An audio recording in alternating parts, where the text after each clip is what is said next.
I am Dr. Robert Fennell, founder and CEO of Chiropractic Hand and Foot Clinics of America, and today I'm going to talk about the 3 most common mistakes that DCs make when they attempt to adjust a patient's wrist. The wrist adjustment should be an absolutely painless experience for the patient. However, many times it's a knee buckling experience with a lot of pain on the posterior aspect of the wrist when a DC will set up and adjust the wrist. And there's 3 specific reasons I've identified.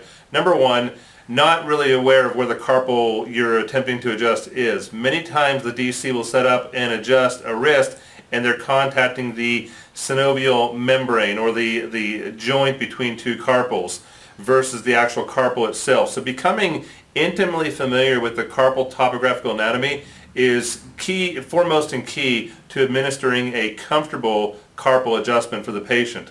Secondly is too much pressure. Oftentimes the DC applies way too much pressure on the patient's wrist, and that's a really common thing. In our seminars we find that nearly 100% of the chiropractors always apply significantly higher pressure on the patient's wrist than what needs to be applied. And thirdly, it's the contact and thrusting dynamics.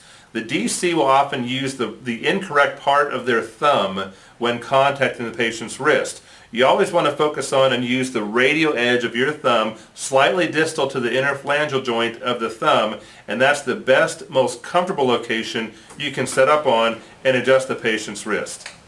So please leave your comments below and hit that cool little thumbs up button and share with all your friends and colleagues on Facebook.